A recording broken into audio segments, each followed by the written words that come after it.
Maintenant, nous allons faire notre troisième conférence sur l'homosexualité, ou plutôt sur les personnes homosexuelles et les personnes bisexuelles qui vivent en Russie. C'est notre troisième conférence. Au début de la conférence, j'aimerais bien rappeler que la Russie, au moins avant 1917, n'était pas séparée de l'Europe et a fait son apport à la culture européenne. Et bien sûr, la culture européenne a influencé la Russie.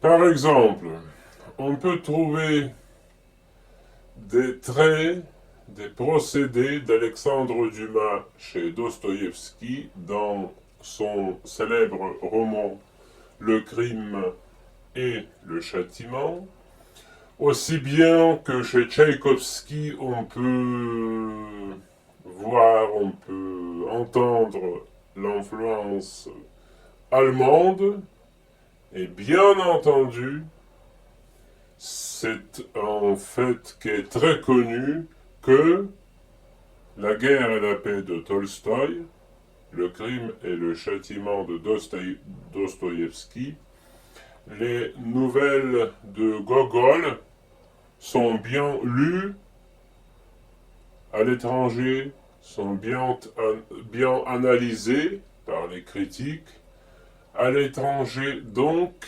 je n'ai pas besoin d'aller plus loin pour montrer l'échange qui fut entre l'Europe et la Russie. Et je trouve la situation vraiment très triste, pour ne pas dire tragique, de la Russie actuelle, parce que je vais dire une chose très banale. Mais bien sûr, c'est pas seulement les hétéros qui représentent la culture russe, c'est aussi les homosexuels. Et c'était le cas de Tchaïkovski. Donc, je ne vois pas maintenant les racines de l'indifférence plus ou moins complète de l'Europe face aux homosexuels qui vivent en Russie. J'aurais pu dire le contraire. J'aurais pu dire que, ici à Moscou, où je suis, il y aurait une maison d'accueil francophone, germanophone, anglophone, pour les gays, avec les guides, des psychologues, dont les bénévoles auraient pu se charger pour les traduire, pour les lire, etc. Mais croyez-moi, il n'y a rien ici. La Russie reste isolée du monde. Il n'y a pas de bénévoles dans le domaine gay, dans le domaine LGBT, vaut mieux dire comme ça, qui soutiennent les jeunes Russes. Ça, c'est l'introduction. Maintenant, passons au cœur du sujet. Notre conférence s'appelle Une possibilité du suicide d'un jeune gay. Une possibilité. Je ne prétends pas de vous exposer ou de connaître toutes les causes et comment ça se passe. Mais plus ou moins, il y a une possibilité qui ne donne pas d'erreur, qui mène directement à la tombe. Et donc, je vais parler comment le jeune va développer sa position dans la société de la Russie actuelle pour vous montrer comment il fait le chemin vers le suicide, vers l'au-delà. J'espère que quand même au moins certains de mes auditeurs seront plus ou moins touchés par tout ce que je vais dire. Eh bien, donc, les grands sociologues, Karl Marx fut le premier, qui ont dit que l'individu, la vie de l'individu n'est pas possible hors de la communauté. L'individu ne peut rien développer restant plus ou moins isolé ou seul. On a des exemples des Maouglis, des enfants élevés par les troupeaux des animaux qui sont restés malgré les efforts des psychologues. Heureusement, ça existe, les efforts des psychologues, quand même, je suis surpris. Donc, grâce aux efforts des psychologues, ils surent développer quelque chose au niveau intellectuel, donc c'est bien. Heureusement, il y a quand même les gens qui s'occupent des autres dans notre monde. Mais ce n'est pas le cas des guérus. Donc, un bébé reste dans son entourage et ça dépend de la famille, ça dépend des parents, comment il va, quelle qualité il va acquérir, comment il va percevoir le monde, comment il va interagir avec le monde. Je peux dire que, pas généralement, mais ça se passe plus ou moins bien. Parce que les mères russes sont suffisamment tendres pour donner de la tendresse à leurs enfants. Voilà. Les enfants ne sont pas négligés dans leur enfance. Donc, ça va. Mais, après, 2 ou 3 ans, bien évidemment, l'enfant grandit. Et à partir de cet âge, c'est ça où l'histoire commence. L'enfant avait développé de la tendresse, des réactions tactiles, je le souligne, tactiles, des réactions verbales et d'autres, des réactions tout à fait primitives de la peur, de la fuite, etc. Mais ça, ce sont les banalités, donc ça, c'est pas important. Et quand, à l'âge de 15 ans environ, à 14 ans plutôt, l'enfant se sent attiré par les garçons.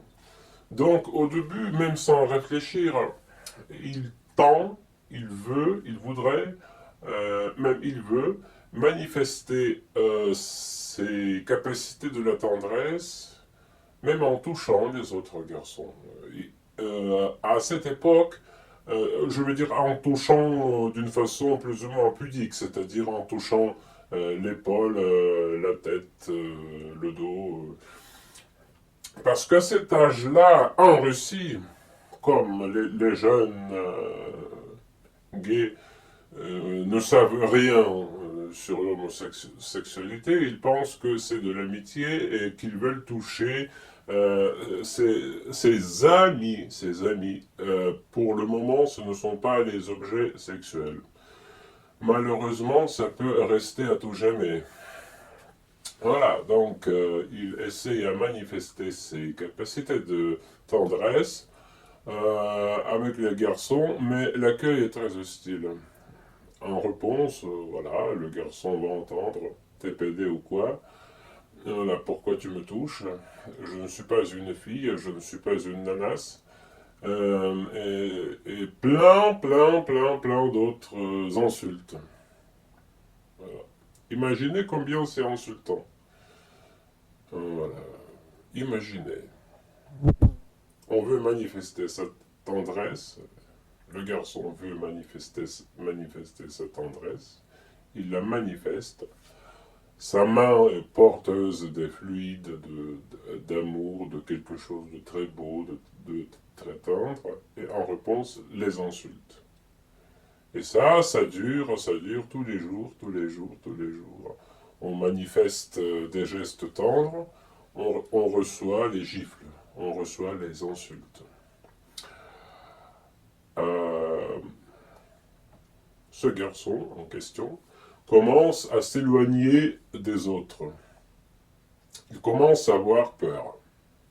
Vous savez, comme en bonne, entre guillemets, psychiatrie du 19e siècle, quand on disait que les homos étaient malades parce qu'ils étaient à l'écart de la société. Mais bien sûr, ils sont à l'écart de la société. Bien qu'ils ne soient pas malades du tout. Mais pourquoi ils le sont? Parce qu'ils ont peur. Et c'est pas de leur faute, cette peur. C'est de la faute de la société. Imaginez, si je touche en animal, en chat, en chien, et si je reçois un coup électrique, ou je sais pas, si je veux caresser mon propre animal, et si et s'il me mord chaque fois, et si je sors, un autre animal fait pareil, et tous les animaux me mordent, je vais finir par quoi? Naturellement, je vais avoir de la phobie des animaux. Et heureusement, ça n'existe pas. Je viens d'inventer cette situation un peu en improvisant. Mais, avec les jeunes gays, ça se passe exactement comme ça. Dès qu'il s'agit qu'ils veuillent le garçon ou la fille, d'ailleurs avec les filles, la société est plus tolérante. Donc, si le garçon veut manifester les gestes de tendresse, il acquiert ce qu'on appelle le réflexe conditionné.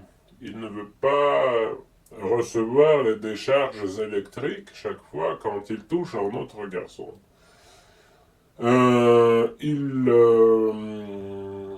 Qu'est-ce que ça donne? Les sociologues disent que généralement le garçon va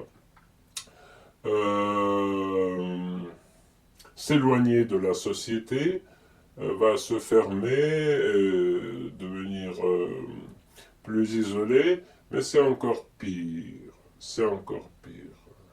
Parce que le mécanisme du vouloir caresser un autre corps, de l'avoir de l'excitation sexuelle,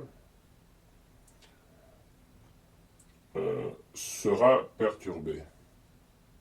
Et même si ces garçons-là sont libérés une fois, quelque part, en Europe, en Amérique, etc., pour eux, il faut faire un grand travail thérapeutique, psychothérapeutique, pour libérer, imaginez ça, libérer les réflexes d'amour. Les réflexes qu'on puisse caresser un autre corps sans danger, sans avoir les décharges électriques. C'est-à-dire que, mais bien sûr, malheureusement, la majeure partie des jeunes gays vont rester ici. Ils seront seuls. Ils seront à l'écart de la société. Ils seront fermés à la société. Même dans les groupes du travail, les gens comme ça, malheureusement, faute à la société, ils font semblant d'être dans leur travail, s'occuper de leur travail et ne parler à personne, etc. On dit que voilà, il y a un mec bizarre qui ne parle à personne, mais pourquoi il se comporte comme ça? Voilà.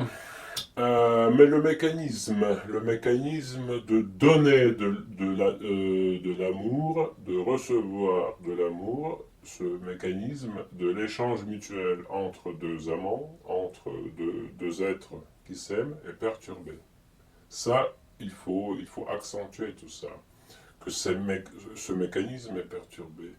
Donc, bien qu'il aurait voulu, bien qu'il veuille donner de la tendresse et recevoir de la tendresse, comme ils avaient reçu plein de décharges électriques quand ils avaient les tentatives de toucher les autres, et en échange, ils étaient fortement perturbés, ils deviennent, je ne peux pas dire insensibles malgré eux, mais presque. Ou même, pourquoi pas dire insensibles malgré eux. Oui, oui, ça leur arrive. Ils perdent la sensibilité sexuelle. Voilà. Ça, c'était encore prouvé par beaucoup de scientifiques, comme Pavlov, comme Seligman. Si on veut changer la situation, surtout par Martin Seligman, surtout voilà, quand un chien voulait changer les choses et recevait les décharges électriques, même quand la porte était ouverte, elle ne faisait rien parce qu'elle avait perdu longtemps d'espérance. Et ça, c'est pas au niveau inconscient, c'est encore pire, c'est au niveau de réflexe. Voilà. En conclusion, je suis très surpris que je ne trouve rien, pas de recherche. En russe, ça ne me surprend pas, mais dans aucune langue étrangère, il n'y a pas de recherche que si on cherche de la tendresse, de l'amour, on peut désapprendre. On peut ne pas réussir son apprentissage dans une société hostile à la sexualité et dans notre cas, dans la société hostile à l'homosexualité. Et je souligne encore une fois l'indifférence des pays étrangers à la situation qui est ici. Ça me surprend, et même quand je me souviens de l'histoire et euh, des derniers jours des nazis, aucun pays n'était indifférent. Mais pour toutes ces choses qui se passent en Russie, je vois l'indifférence, mais presque totale. Il n'y a aucun bénévole, aucun bâtiment qui puisse recevoir, même dans les capitales, les gays, et qui aurait pu plutôt les informer, les aider, leur donner, leur présenter des psychologues gratuits. On peut assurer la traduction, mon Dieu. Il y a plein de gens qui parlent français, anglais, allemand. Voilà, mais il n'y a personne. Il n'y a personne. Et je me sens abandonné ici, comme les autres. Merci, mesdames et messieurs, de votre attention. Je vous souhaite voilà, beaucoup de bonheur et beaucoup d'amour. Merci beaucoup.